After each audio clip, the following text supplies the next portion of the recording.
حمدا كثيرا كما أمر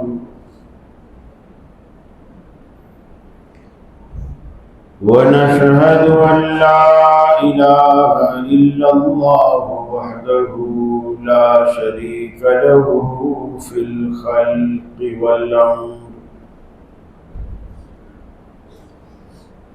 ونشهد أن سيدنا وسندنا محمدا عبده ورسوله المبعوث إلى الأسود والأحمر لتتميم مكارم الأخلاق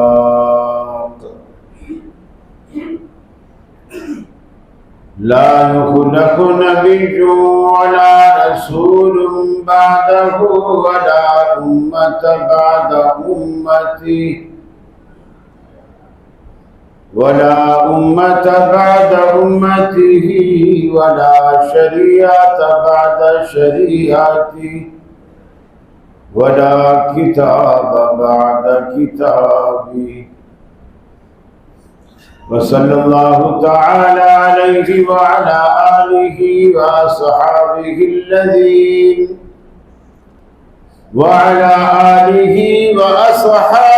الذين هم خلاصة العرب الذين هم مفاتيح الرحمة ومصابيح الهدى.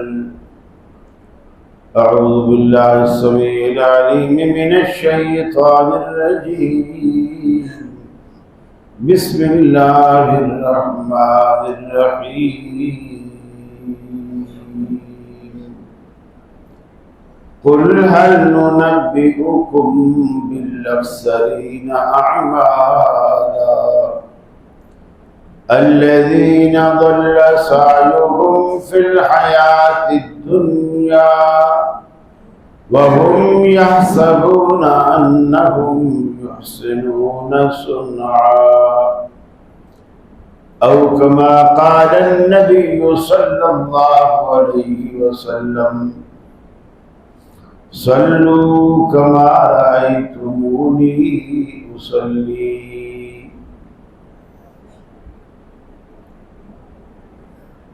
عزیز دوستوں اور بزرگوں، گزشتہ جمعہ ہم نے ایک تمہیدی گفتگو کی تھی کہ ہر عمل میں سنت کو شامل کریں گے تو عمل اللہ کے ہاں قبول ہوتا ہے، کیونکہ اللہ نے ایک معیار رکھ لیا ہے اپنی قبولیت کا، اور یہ جو دنیا میں مشہور ہے نا، عبادت کرنی ہے اللہ کی کرنی ہے، جیسے چاہو کر لو، جہاں چاہو کر لو، جس کے پیچھے کھڑے ہو کے کر لو، کیا فرق پڑتا ہے؟ اللہ کی بندگی. اللہ نے عبادت کرنے کے معاملے میں، طریقے کے معاملے میں ہمیں ہماری مرضی پر نہیں چھوڑا، اور ہماری مرضی دین بھی نہیں، اور ہماری مرضی ہر بندے کی الگ ہوتی ہے. ایک بندے کو کالا کپڑا پسند ہے، دوسرا ساری زندگی سفید ہی پہنتا ہے، اس کو کالا پسند ہی نہیں. ایک آدمی دیسی گھی کے پراٹھے کھاتا ہے، دوسرے کو یہ پسند ہی نہیں، وہ چائے پاپے سے بھی گزارا کر لیتا ہے. اس لیے اللہ نے دین کو بندے کی پسند پر نہیں چھوڑا کہ تمہیں جیسے اچھا لگے ویسی نماز پڑھ. جب نماز فرض ہے تو نماز کا طریقہ بھی فرض ہے. اس طریقے کو ہم نے لینا ہے جناب محمد رسول اللہ صلی اللہ علیہ وسلم سے. دیکھیے آپ دکان پہ جاتے ہیں، صبح دکان کھولتے ہیں، اگر بکری نہ ہو چلو آپ ایک دن ایسے آ گئے، پھر دوسرے دن چلے گئے، تیسرے دن چلے گئے، مہینہ پورا گزر گیا، بکری نہیں ہوئی۔ تو اب آپ گھر والوں سے، اپنے بڑوں سے مشورہ کریں گے کہ کیا خیال ہے کہ میں یہ کاروبار بدل دوں؟ ایک مہینہ ہو گیا مجھے دکان کھول کے بیٹھتے ہوئے، کوئی سیل پرچیز ہو ہی نہیں رہی، بلکہ الٹا بجلی کا بل بھی گلے پڑ رہا ہے، دکان کا کرایہ بھی گلے پڑ رہا ہے، وہ بھی جیب سے دینا پڑ رہا ہے۔ آپ سوچیں، ہر بندہ جو بھی عقل و شعور رکھتا ہے وہ کوشش کرتا ہے کہ میں جب منڈی میں، مارکیٹ میں اپنا کوئی مال لاؤں وہ ہاتھوں ہاتھ بک جائے۔ اگر ایسا نہ ہو تو وہ کام کو بدلنے کا سوچتا ہے۔ تو ایک مسلمان آدمی جب اپنی دکان، اپنا گھر، اپنا دفتر چھوڑ کر پیدل آتا ہے، موٹر سائیکل پہ آتا ہے، گاڑی پہ آتا ہے، پیٹرول جلاتا ہے، وقت دیتا ہے،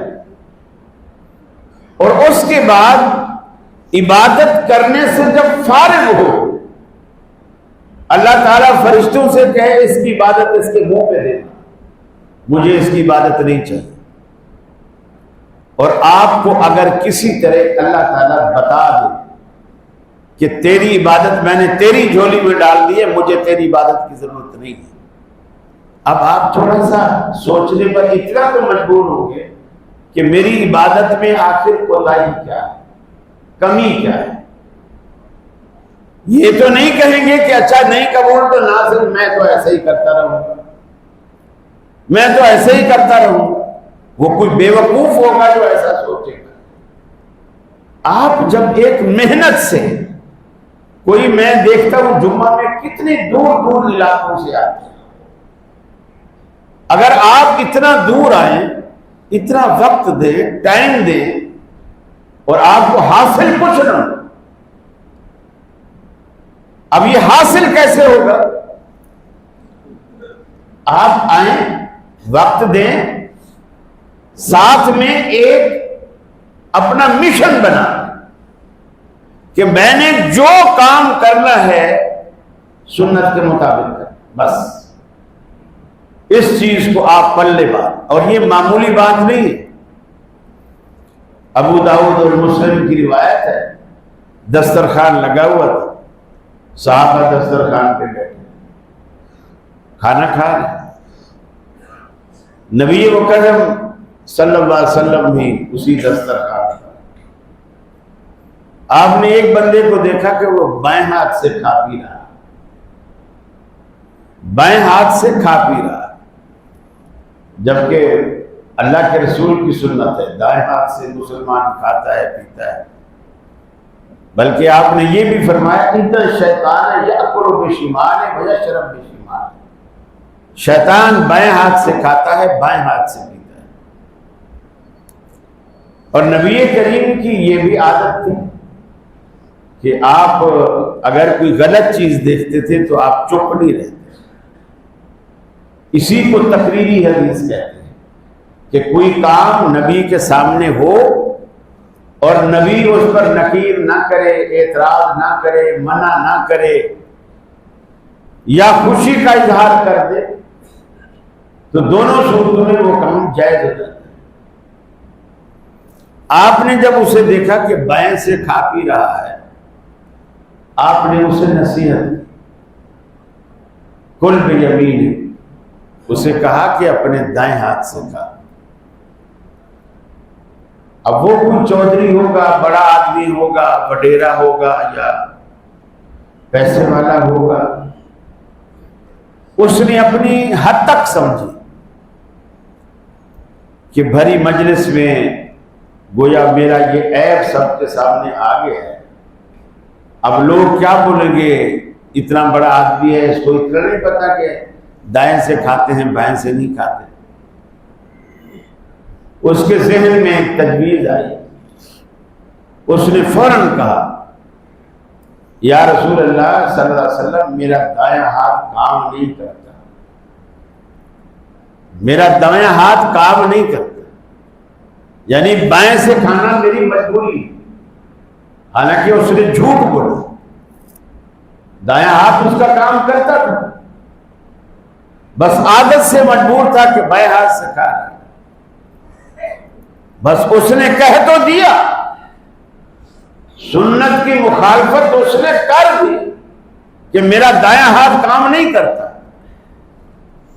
صحابہ کہتے ہیں اس دن کے بعد سے اس کے دائیں ہاتھ نے کام کرنا چھوڑ دیا، پھر زندگی بھر کبھی کام نہیں کر سکتا اس دائیں ہاتھ سے۔ سنت کی مخالفت یہ معمولی چیز نہیں ہے، بہت بڑی بات، اور اس کا عمل بھی اب آپ دیکھیں ہمارے ہاں جو کلچر یا جس طرح کا معاشرہ جا رہا ہے، کسی کو بتا دو نا یہ بزرگ کی قبر ہے، فلان بزرگ کی قبر ہے، وہ مٹی بھی اٹھا کے اوپر کھرچ کے تھیلی میں بھر کے گھر لائے گا، کھا کے شفا کے طور پر کہ فلان بزرگ کی قبر کی مٹی ہے، اتنا احترام کرے گا۔ اب جن لوگوں کی نبی نے تربیت کی تھی، حضرت عمر جیسا، بیت اللہ کا طواف کر رہے ہیں اور حجر اسود کے پاس گئے، رش نہیں ہے، چومنے کا موقع مل رہا ہے، بوسے کا موقع مل رہا ہے، بوسہ جب دینے کے لیے جھکے، دل میں کچھ خیال ہے، پھر سیدھے کھڑے ہوئے، حالانکہ وہ کسی قبر کی مٹی نہیں تھی، اندر جنت سے لایا ہوا پتھر، جنت سے لایا ہوا پتھر۔ حضرت عمر کیا کہتے ہیں؟ اے پتھر، کہتے بھی پتھر ہے، اے پتھر،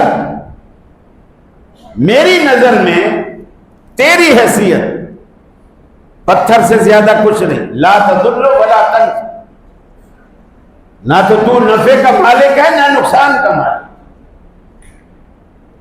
نہ تو نفع دے سکتا ہے مجھے، نہ تو مجھے نقصان دے سکتا ہے۔ کبھی تیرے دل میں خیال آئے کہ عمر تجھے چوم رہا ہے، میں تیری کسی خوبی کی وجہ سے نہیں چوم رہا، جنت سے آیا ہوگا تو آیا ہوگا، میں جو تجھے چوم رہا ہوں اس وجہ سے نہیں کہ تو جنت سے آیا ہوا پتھر ہے، میں تجھے بوسہ اس لیے دے رہا ہوں کہ میں نے اپنے نبی محمد رسول اللہ صلی اللہ علیہ وسلم کو دیکھا ہے کہ وہ تجھے بوسہ دیتے ہیں، اس لیے میں تجھے بوسہ دے رہا ہوں۔ میرا بوسہ نبی کی سنت کی پیروی میں ہے، تیری کسی خوبی کی وجہ سے نہیں۔ جنت کے پتھر کو عمر نہیں چوم رہے، نبی کی سنت کا جب تک حوالہ نہیں ہے، یہاں مسلمان قبریں چاٹ جاتے، قبریں چاٹ جاتے۔ 10 محرم کو کیا دل دل نکلے، پاؤں سے نیچے سونگ سے مٹی اٹھائیں گے، تھیلیوں میں بھر کے رکھیں گے، خاک شفا کے طور پر۔ یعنی مشرک جب آدمی بن جاتا ہے نا، پھر اس کے دماغ سے جو عقل ہے نا وہ نکل کے گھٹنے میں آ جاتی، پھر دماغ سوچنے سمجھنے کا کام نہیں لیتا۔ اب صحابہ کرام کو دیکھو، یقین مانیے میں کبھی کبھی ان کی سیرت پڑھتا ہوں تو دنگ رہ جاتا ہوں۔ یونیورسٹی وہ نہیں گئے، کالج وہ نہیں گئے، اسکول وہ نہیں گئے، مدرسے وہ نہیں گئے، باپ دادا بکریاں چراتے تھے، بیٹا بھی بکریاں چراتا ہے، بکریاں چراتے چراتے جب اللہ کے رسول سے ملاقات ہوئی، ایسا دین ان کے دماغ میں بیٹھا، ایمان ایسا پختہ ان کے دل و دماغ میں رچ بس گیا کہ آج ہم دنیا کو ان کے ریفرنس دیتے ہیں، ان کے حوالے دیتے ہیں۔ عمر نے یہ کہا، ابو بکر نے یہ کہا، عثمان غنی نے یہ کہا، علی المرتضیٰ نے یہ کہا۔ کوئی ڈگری نہیں، کوئی درس نظامی کی سند نہیں، کوئی بخاری مسلم پڑھا ہوا نہیں، کچھ بھی نہیں، بکریاں چرانے والے، اونٹ چرانے والے، اور خود ان کا استاد بھی محمد رسول اللہ صلی اللہ علیہ وسلم بھی کسی مدرسے کسی یونیورسٹی کے فارغ نہیں، کوئی ڈگری کوئی کچھ نہیں آپ کے پاس، آپ بھی یا جوانی میں اونٹ چراتے رہے یا بکریاں چراتے رہے، لیکن اللہ تعالیٰ نے جب شرح صدر عطا کی، علم نشرح لک صدرک، حبیب ہم نے آپ کی چھاتی آپ کا سینہ کھول لی دیا۔ جبریل امین نے آپریشن کیا، جس دور میں نہ آپریشن تھیٹر تھے، نہ ڈاکٹر تھے، نہ امریکہ کے پڑھے ہوئے نہ پاکستان کے پڑھے ہوئے، اس دور میں جبریل امین نے آپ کا سینہ چاک کیا، دل نکالا، اور بعد آپ کو زندہ رکھنے کے لیے الگ سے کوئی مشین بھی نہیں لگی، اس دل کو نکالا، اس کو دھویا، پھر اس میں ہدایت اور پھر اس میں نور اللہ رب العالمین نے بھر دی، پھر واپس اسی جگہ پر فٹ کیا۔ اللہ تعالیٰ نے یہ چیزیں عطا کی اور اسی علم کی روشنی میں آپ نے دنیا کو سمجھایا، دنیا کو راہ دکھائی، جہنم سے بچانے کی کوشش کی، جنت کا راستہ دکھایا۔ اور یہ ہماری بدبختی ہے نا کہ ہم آپ کو کچھ نہ سمجھیں، بس اتنا محبت عقیدت اللہ کے رسول سے کریں، جب نام آئے مؤذن اذان میں نام لے ہم اپنے انگوٹھے چومیں، اپنے ہونٹوں سے چومیں، اپنے آنکھوں پہ لگائیں، نبی کی محبت ہو۔ جب کوئی حدیث لے آئے یہ رفع الیدین کرنی ہے، یہ آمین اونچی ہے، یہ تو باب الاسلام والے کریں گے، ہم تو نہیں کر سکتے۔ میرے بھائی احترام کس چیز کا تھا؟ احترام یہ ہے کہ آپ نے جو کیا، آپ نے جو کیا آپ وہ کریں، بس یہ ہے اصل احترام۔ ایک باپ کے سامنے بیٹا بیٹھا ہے اور تکے جا رہا ہے باپ کہتا ہے بیٹا خیریت تو ہے، میں آدھے گھنٹے سے تمہیں دیکھ رہا ہوں تو مجھے ہی تکے جا رہے۔ ابا جی آپ سے محبت ہی اتنی، آپ سے محبت ہی اتنی ہے، میرا دل نہیں چاہتا کہ آپ کی نظریں آپ سے پھیر لوں، دل چاہتا ہے بس آپ میرے سامنے ہو، میں آپ کو دیکھتا رہوں۔ ابا کہ اچھا اتنی محبت ہے؟ جی ابو بہت محبت ہے۔ اچھا بیٹا میرے لیے پیاس لگی ہے، تو ایک گلاس پانی تو لاؤ ٹھنڈے پانی کا۔ اب وہ بولے ابا جی میرے چھوٹے بھائی کو کہہ دو، میں اگر جاؤں گا نا پانی لینے آپ میری نظروں سے اوجھل ہو جاؤ گے، پھر میں آپ کو دیکھ نہیں پاؤں گا، میرا دل چاہتا ہے میں آپ کو دیکھتا رہوں، پانی چھوٹے بھائی سے منگوا لیں۔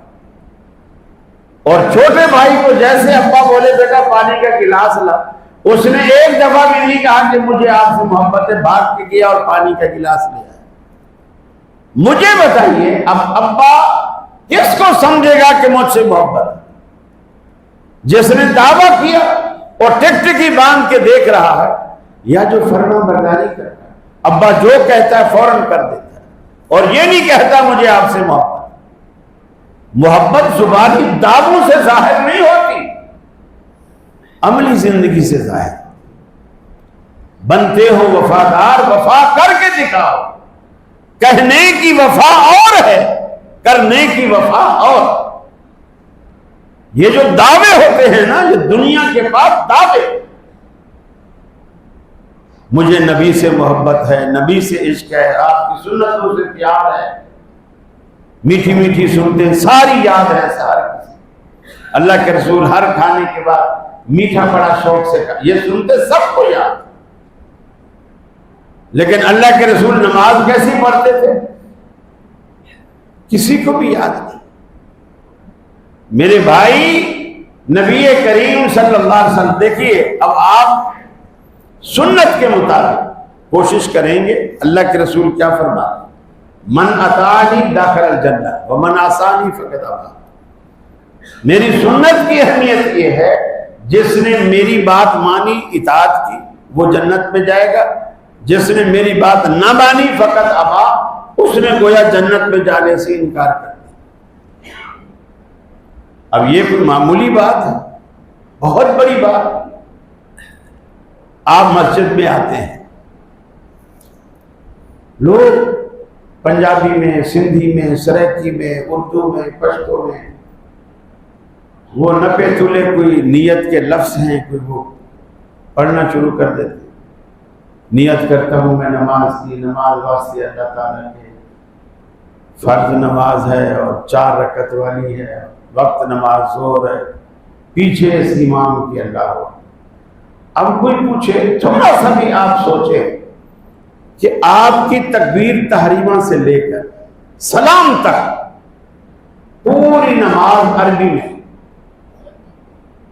اگر نیت بھی اللہ کے رسول نے سکھائی ہوتی تو یہ پنجابی میں کیوں؟ تھوڑا سا اتنا تو سوچے نا کہ میری پوری نماز اللہ اکبر سے شروع ہوتی ہے سلام تک، ایک دعا بھی پنجابی میں نہیں، ساری دعائیں عربی میں. تو نیت کیوں پنجابی میں؟ ملتان میں یہ نیت سرائکی میں، حیدرآباد میں یہ نیت سندھی میں، پشاور میں یہ نیت پشتو میں، کوئٹے میں یہ نیت بلوچی میں، کراچی میں یہ نیت اردو میں. اس کا مطلب یہ ہے کہ یہ وہ بدعت ہے جو مقامی لوگوں نے ہمیں سکھائی. وہاں کی جو بھی زبان تھی اس اہل زبان نے ہمیں سکھائی ہے یہ بدعت. اب نیت کیا ہے؟ زبان سے قاعدے کا نام لیا، آپ نے دل میں جو ارادہ رکھا وہ نیت ہے. آپ جب گھر سے نکلے، ابھی بھی ماشاءاللہ آپ نکلے تو آپ کو پتہ ہے کہ آپ جمعہ پڑھنے جا رہے ہیں، یہ نیت ہے.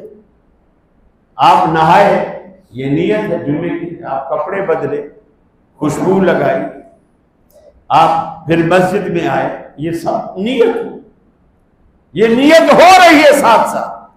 پھر آپ صف میں آ کے کھڑے ہو گئے، اب بھی آپ کی نیت ہے کہ اب آپ جمعہ سے پہلے کی 2 سنتیں، 2 نفل، کوئی چیز آپ پڑھ لیں. پھر ہم جماعت کے لیے بھی کھڑے ہوں گے، اب آپ کے دل میں ہے کہ اب ہم 2 فرض پڑھ رہے ہیں. اللہ کو پتہ ہے، اسے سنانے کی ضرورت نہیں ہے.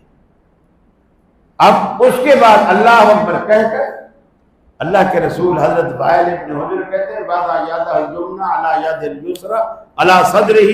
آپ دائیں ہاتھ بائیں کے اوپر رکھتے اور چھاتی پر رکھتے، صدر پر، سینے پر رکھتے. اور ویسے بھی کسی کی یادوں کا اور محبت کا جو مرکز ہوتا ہے وہ دل ہوتا ہے، پیٹ نہیں ہوتا ہے. اور دل ہمیشہ سینے میں ہوتا ہے، مردوں کا بھی، عورتوں کا بھی، حنفیوں کا بھی، اہل حدیثوں کا بھی، شافعیوں اور مالکیوں حنبلیوں کا بھی، جعفریوں کا بھی، دل سب کا سینے میں. اور جب بندہ رب کو یاد کرے، دیکھیے ہم ہل چلاتے ہیں پیٹ کے لیے، دکان کھولتے ہیں پیٹ کے لیے، بچے پڑھاتے ہیں پیٹ کے لیے، محنت مزدوری کرتے ہیں، جاب کرتے ہیں پیٹ کے لیے. اب 10-12 منٹ کے لیے مسجد میں آیا ہے، آپ تو پیٹ چھوڑ دے. دنیا میں سارے کام تو نے پیٹ کے لیے کیے، اب تو روزی دینے والے کے لیے بھی کوئی کام کر لے. ساری زندگی روزی تلاش کرتا ہے، 24 گھنٹے میں 22 گھنٹے. چلو اب 10 منٹ 15 منٹ روزی دینے والے کو تلاش کر، دل تھام کے اسے یاد کر، سینے پر ہاتھ باندھ کے اللہ کے رسول نے نماز. پھر آپ نماز شروع کرتے وقت، رکوع کو جاتے وقت، رکوع سے اٹھتے وقت صحابہ بیان کرتے اذا افتتح الصلاۃ واذا کبر للرکوع واذا رفع راسہ من الرکوع اذا قام من الرکعتین رفع یدیہ. اللہ کے رسول جب نماز شروع کرتے ہاتھوں کو اٹھاتے، رکوع کو جاتے ہاتھوں کو اٹھاتے، رکوع سے اٹھتے ہاتھوں کو اٹھاتے، اور 2 رکعتوں کے بعد تیسری رکعت کے لیے جب آپ کھڑے ہوتے آپ ہاتھوں کو اٹھاتے. اور حضرت عبداللہ بن عمر کہتے ہیں کان لا یفعل ذلک فی السجود، آپ سجدوں میں ایسا نہیں کرتے. اللہ کا خیر مسئلہ. اور صحیح ضعیف کا چکر بھی نہیں، ساری روایتیں بخاری میں جس کے بارے میں دیوبندی، بریلوی، اہل حدیث سبھی مانتے ہیں اصح الکتب بعد کتاب اللہ. صحیح البخاری دنیا میں قرآن کے بعد صحیح ترین کتاب بخاری شریف، سارے مانتے ہیں. جب مانتے بھی ہو پھر یہ اسی بخاری میں روایت ہے پھر یہ کہنا کہ یہ پہلے زمانے کی روایتیں ہیں، پچھلے زمانے کی روایتیں ہیں، یہ تو زیادتی ہے۔ پھر اللہ کے رسول کے بارے میں صحابہ کہتے ہیں، حضرت عطا بن ابی رباح رضی اللہ تعالیٰ عنہ بہت بڑے تابعی جلیل القدر، کہتے ہیں میں حرم مکہ میں داخل ہوا، ادرکت مئتین من اصحاب النبی صلی اللہ علیہ وسلم، میں نے 200 صحابہ کو مکے میں پایا۔ جب میں مکے میں گیا حرم میں بیت اللہ میں 200 صحابہ کرام وہاں موجود تھے۔ جب نماز ہوئی اور امام نے غیر المغضوب علیہم ولا الضالین کہی، رفعوا اصواتهم، انہوں نے اپنی آوازوں کو بلند کیا اور آمین۔ 200 صحابہ، حضرت عبداللہ بن زبیر نے نماز پڑھائی، اور یہ رسول اللہ صلی اللہ علیہ وسلم کی زندگی میں پہلے زمانے کی بات نہیں ہے، آپ کے بعد۔ عبداللہ بن زبیر کو تو آپ کی زندگی میں کبھی موقع ہی نہیں ملا کہ وہ نماز پڑھائے، آپ کے بعد نماز پڑھا۔ اور بخاری شریف میں ہے جب انہوں نے غیر المغضوب علیہم ولا الضالین کہا، اما ابن زبیر، حضرت زبیر میں بھی جو امام ہے اس نے بھی آمین کہی، وَمَنْ وَرَاهُ، جو ان کے پیچھے کھڑے تھے انہوں نے بھی آمین کہی، وَإِنَّ لِلْمَسْجِدِ لَلَجَّةٌ، اور پوری مسجد نبوی جس کی چھت بھی چھڑیوں کی تھی آمین کی آواز سے گونج اٹھی، گونج اٹھا۔ کچی مسجدیں، یار لوگوں کی پکی مسجدیں نہیں گونجتی، اور اللہ کے نبی کی کچی مسجد آمین کی آواز سے گونجتی۔ ازواج مطہرات کہتی ہیں ہم نبی کے زمانے میں جاتی تھی آپ کے پیچھے نماز پڑھ، آگے مردوں کی صفیں ہوتی، پھر بچوں کی صفیں ہوتی، اور آخر میں ہماری صفیں ہوتی، لاؤڈ سپیکر بھی نہیں ہوتا تھا۔ فرماتی ہے اللہ کے رسول منبر مصلی پہ کھڑے ہوئے اپنی آمین جب کہتے تھے، ہم آخری صف میں رسول اللہ کی آمین کو سنا کرتے، آخری صف میں رسول اللہ کی آمین کو سنا کرتے۔ اور لوگ کیا کہتے ہیں، ارے میاں نماز کو سکون سے پڑھنا چاہیے، تم لوگ تو شور مچاتے ہیں، پھر تو امام کو قرات بھی نہیں کرنے دینا چاہیے۔ سکون کا اگر یہی مطلب ہے کہ جو کام کرنے ہیں نماز میں وہ بھی نہ کرے، تو امام کو مغرب عشاء اور فجر میں قرات کرنے سے بھی روک دو تاکہ پورا سناٹا چھایا رہے، سکون، وہ بول رہا ہے قرات کر رہا ہے۔ اللہ کے رسول صلی اللہ علیہ وسلم کی سنتوں کو تم شور مچانا اور نماز کے سکون کے منافی قرار دو، بہت بڑا ظلم، یہ بہت بڑا ظلم ہے۔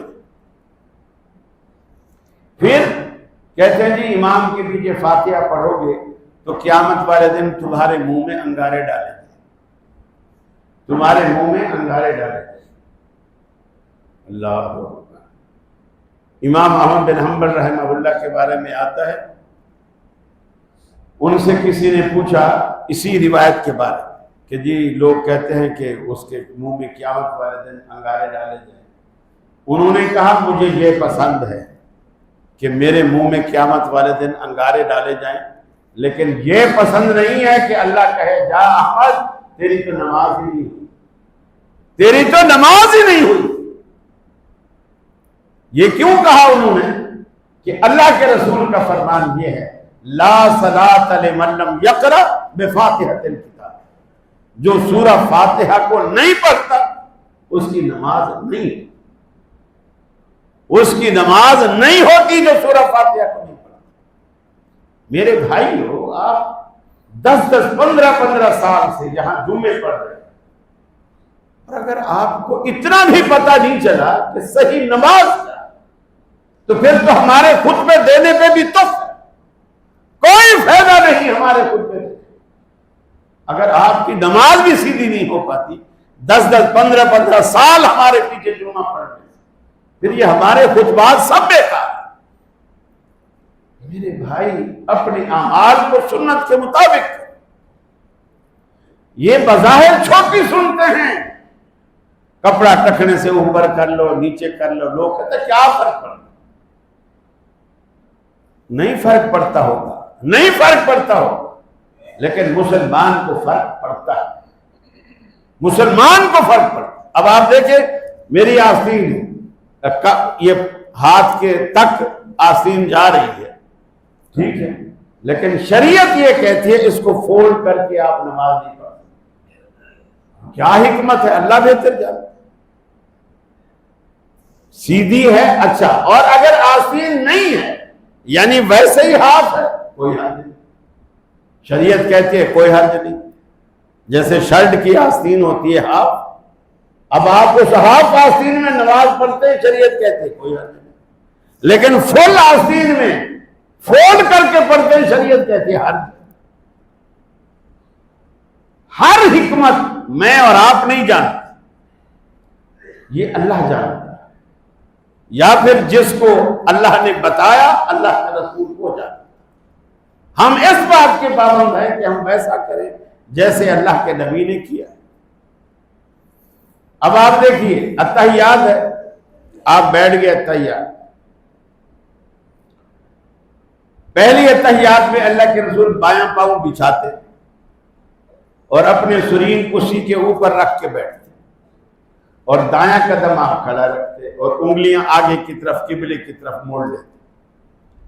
لیکن اگر اتحیات سلام والی ہوتی پھر آپ بایاں قدم، دایاں پاؤں تو ویسے ہی کھڑا رکھتے، بایاں قدم آپ اپنی دائیں پنڈلی کے نیچے سے باہر نکال لیتے اور اپنے سرین زمین پر رکھتے، پاؤں پر نہیں رکھتے، زمین پر رکھتے۔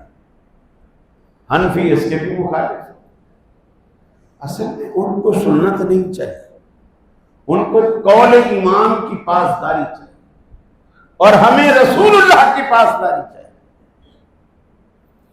فرمایا قل هل ننبئكم بالاخسرین اعمالا الذین ضل سعیهم فی الحیاۃ الدنیا وهم یحسبون انهم یحسنون صنعا۔ اے حبیب انہیں کہیے کیا ہم تمہیں تمہارے اعمال کا گھاٹا نہ بتلائیں؟ کس چیز میں تمہارے اعمال کا خسارہ ہے؟ هل ننبئكم بالاخسرین اعمالا، تمہارے اعمال کا خسارہ، عمل تو کرو مگر اجر نہ ملے، وضو کرو مگر ثواب نہ ملے، نماز پڑھو مگر ثواب نہ ملے، سلام پھیرو وہ نماز تمہارے منہ پہ دے ماری جائے، یہ تمہارے اعمال کا گھاٹا ہے۔ الذین ضل سعیهم فی الحیاۃ الدنیا، فرمایا ان کی ساری محنتیں، ساری ریاضتیں، ساری تلاوتیں، ساری نوافل، سارے فرائض، سارے صدقات، ضل سعیهم فی الحیاۃ الدنیا، ہم دنیا میں برباد کر دیتے ہیں۔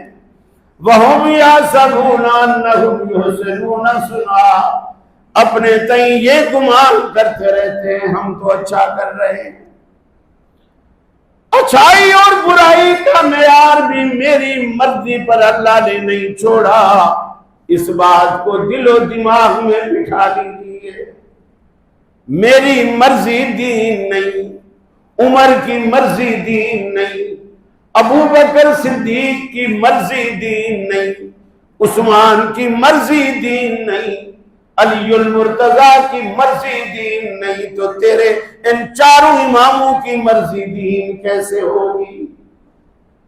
اگر نبی کے بعد کسی بندے کی مرضی کو دین کا درجہ داخل ہوتا، دین کا درجہ اسے حاصل ہوتا، سب سے پہلا حقدار ابو بکر تھا، لیکن اللہ نے ان کو بھی یہ حق نہیں دیا۔ آج دنیا اس بات پہ خوش ہوتی ہے میاں فلاں جگہ میں اتنے سالوں سے جمعے پڑھ رہا ہوں، آج تک کسی کے خلاف اس نے بات ہی نہیں کی۔ لوگوں کے معیار دیکھیے، فلاں مسجد میں نے اتنے سال جمعہ پڑھا، اس نے آج تک کسی پر اٹیک نہیں کیا، کسی کے خلاف کوئی بات نہیں کی، اتنی سلجھی ہوئی گفتگو کرتا ہے، سب کو بھا جاتی ہے، سب کو بھا جاتی ہے۔ مجھے بتائیے آمنہ کے لال سے زیادہ کوئی سلجھی ہوئی گفتگو دنیا میں کوئی کر سکتا ہے؟ آپ سے زیادہ بااخلاق باکردار، آپ سے زیادہ علم و حکمت کا پہاڑ کوئی ہو سکتا ہے؟ لیکن آپ نے جب خطبے دیے اپنے پرائے ہوتے چلے گئے، آپ نے جب دعوت و تبلیغ کا آغاز کیا اپنے بددعائیں دینے لگے، اپنے مخالف ہو گئے، اپنوں کو آپ کی باتیں چبھنے لگی۔ آپ سے بڑا دنیا میں بااخلاق باکردار کون ہے؟ آپ نے فرمایا بُعِثْتُ لِأُتَمِّمَ مَكَارِمَ الْأَخْلَاقِ، اللہ نے مجھے بھیجا اس لیے ہے تاکہ میں اعلیٰ اخلاق کی تکمیل کروں، اعلیٰ اخلاق سکھا دوں۔ لیکن جب آپ واعظ کرتے ہیں، آپ کا چچا ابو طالب، اب آپ کا چچا ابو لہب کہتا ہے تبًّا لَكَ یا محمد، نعوذ باللہ من ذالک، اے محمد صلی اللہ علیہ وسلم آپ کے ہاتھ ٹوٹے، کیا آپ نے ہمیں اس لیے بلایا تھا؟ آپ نے تو کوئی جواب نہیں دیا، آپ کی طرف سے اللہ نے جواب تبت یدا ابی لہب وتب۔ یہ جو لوگوں کا ذہن بن چکا ہے، یہ سرکاری طور پر یہ ذہن بنایا جاتا ہے کہ بات ایسی کرو کسی کو چبھے۔ اگر میری بات کسی کو نہیں چبھتی نا، اس کا مطلب ہے یہ جھوٹ، یہ سچ ہے ہی نہیں۔ سچ کا خاصہ یہ ہے وہ چبھے، سچ کا یہ خاصہ ہے وہ چبھے۔ مجھے بتائیے رسول اللہ صلی اللہ علیہ وسلم کو مکے والوں نے مکے سے کیوں نکالا؟ نعوذ باللہ آپ نے کوئی ان کی بھینسیں چرائی تھی؟ کیوں نکالا تھا؟ آپ کی زبان چبھتی تھی، حالانکہ آپ تو بااخلاق باکردار تھے، آپ تو میٹھے تھے، حسن سیرت کے مالک تھے، اس لیے کہ آپ کے پاس جو حق تھا اس حق کا خاصہ ہے یہ چبھے۔ اگر آج میں مر جاؤں اور میرے مرنے پہ قادیانی بھی روئے، بریلوی بھی روئے، شیعہ بھی روئے، اس کا مطلب ہے میں مجھ جیسا گندا کوئی ہے؟ یہ ذہن میں بٹھا دیجئے اس فارمولے کو۔ اگر کسی بندے کے مرنے پر ایک جھوٹا بھی روتا ہے، مشرک بھی روتا ہے، بدعتی بھی روتا ہے، قادیانی بھی روتا ہے، اس کا مطلب یہ ہے کہ یہ مرنے والا اندر سے ویسا ہی تھا، اندر سے ویسا ہی تھا۔ اب میں آپ کو دوسری مثال، غزوہ احد میں رسول اللہ صلی اللہ علیہ وسلم گڑھے میں گرے، آپ نے لوہے کا خور پہنا ہوا تھا، دور پہاڑی پر ابو سفیان ابھی مسلمان نہیں ہوئے تھے رضی اللہ تعالیٰ عنہ، دور سے دیکھا رسول اللہ صلی اللہ علیہ وسلم گڑھے میں گر گئے۔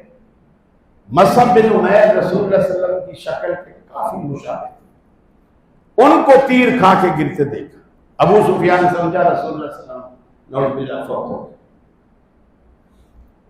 اب وہ ابو سفیان پہاڑی پہ کھڑا ہوا ہے، اب وہ یہ جاننا چاہتا ہے کہ مسلمانوں میں کون کون مرا ہے، ایک ایک کا نام لیتا ہے، پہلا نام پوچھتا حل فیکم محمد، ارے کیا تم میں محمد صلی اللہ علیہ وسلم ہیں؟ آپ نے صحابہ سے کہا چپ رہو، اسے کوئی جواب نہیں، چپ رہو۔ اس نے دوسرا سوال، کیا تم میں ابو بکر ہے؟ آپ نے فرمایا چپ رہو۔ اس نے تیسرا سوال، کیا تم میں عمر ہے؟ آپ نے فرمایا چپ رہو۔ اب دیکھو، حالانکہ وہ ابھی مسلمان نہیں ہوا، لیکن جو اسلام کی خلافت کی ترتیب ہے، پہلے اللہ کے رسول، پھر ابو بکر، پھر عمر، اس ابو سفیان نے جو ابھی مسلمان نہیں ہوا اسی ترتیب سے پوچھتا ہے، اس کو بھی یہ پتا ہے کہ نبی کے بعد یہ ہے، اس کے بعد یہ ہے، اس ترتیب سے پوچھتا ہے۔ جب تینوں نے کوئی جواب نہیں دیا، نہ رسول اللہ کے نے جواب دیا، نہ ابو بکر پہ جواب آیا، نہ عمر پہ جواب آیا، حدیث میں آتا ہے اس نے نعرہ لگایا او لو ہبل، ہبل کی جائے ہو، یہ ان کے بڑے بت کا نام، اولو ہبل، ہبل کی جائے ہو، یعنی ہبل زندہ باد۔ اب ابو سفیان خوش کیوں؟ رسول اللہ کی وفات، وہ یہ سمجھ رہا ہے اللہ کے رسول فوت ہو، ابو بکر فوت ہو، عمر فوت ہو، اب اس نے ہبل کے زندہ باد کا نعرہ لگایا۔ کیوں خوش ہوا؟ اس لیے کہ کفر کو ان تینوں سے خطرہ، یہ تینوں چبھتے تھے کفر۔ اگر آپ کفر کو نہیں چبھتے، کفر آپ کے گلے میں ہار ڈالتا ہے، اس کا مطلب یہ ہے آپ ویسے اس کو معیار بنا لیں۔ مجھے وہ دن یاد ہے، حافظ اللہ بہلپوری رحمت اللہ علیہ، اس وقت ابھی بھٹو کا دور تھا، ہم وہاں پڑھتے تھے، قادیانی ابھی کافر قرار نہیں دیے گئے تھے، یعنی اسی طرح رہ رہے تھے جس طرح مسلمان انفرادی طور پر انہیں کافر کہہ دیتے تھے، لیکن حکومتی سطح پر اسمبلی میں انہیں کافر قرار نہیں دیا گیا تھا۔ مناظرہ ہوا، جس بندے کے پاس کوئی قادیانیوں کا کوئی بڑا عالم ٹھہرا ہوا، اس نے حافظ صاحب کو بھی بلا لیا، ہم طالب علم بھی کچھ چلے گئے۔ تو انہوں نے، قادیانی نے کہا کہ جی آپ لکھو، آپ ہمیں کیا سمجھتے ہو؟ انہوں نے کہا کہ جی جو ختم نبوت کو نہیں مانتا ہم اسے کافر سمجھتے ہیں۔ ہم حافظ صاحب نے لکھا جو اہل حدیث کی طرف سے مناظر تھے، ہم انہیں کافر سمجھتے ہیں۔ اس نے فوراً کہا دیکھو اگر آپ ہمیں کافر لکھو گے پھر ہم بھی تمہیں کافر لکھیں گے، اگر آپ ہمیں کافر لکھو گے تو پھر ہم بھی تمہیں کافر لکھیں گے۔ حافظ صاحب نے کہا اللہ کی قسم جب تک قادیانی ہمیں کافر نہ کہے ہم مسلمان ہو ہی نہیں سکتے، ہم مسلمان ہو ہی نہیں سکتے۔ یہ ہے بات سمجھنے کی۔ قادیانی مسلمان کس کو کہے گا؟ جو اس جیسا ہوگا، اور وہ کافر کس کو کہے گا؟ جو اس کے مخالف ہو۔ آپ کفر کو نہ چوبھیں، شیطان کو نہ چوبھیں، تو ہمارا ایمان کیسا ہے؟ ہمارا کیسا ایمان؟ دیکھیے اگر آپ کفر کو نہیں چوبھتے، شیطان کو نہیں چوبھتے، شیطان کو ناراض نہیں کرتے، آپ رب کو راضی نہیں کر سکتے۔ اور اگر آپ رب کو راضی کرتے ہیں آپ شیطان کو خوش نہیں کر سکتے۔ یہ فیصلہ آپ نے کرنا ہے کہ آپ نے کیا کرنا ہے، نماز پڑھ کے شیطان کو خوش کرنا ہے یا کوئی بھی عبادت کر کے رحمان کو خوش کرنا ہے۔ اور اگر رحمان کو خوش کرنا ہے تو اس کو خوش کرنے کا راستہ سنت کے سوا کوئی راستہ نہیں۔ وآخر دعوانا ان الحمد للہ رب العالمین۔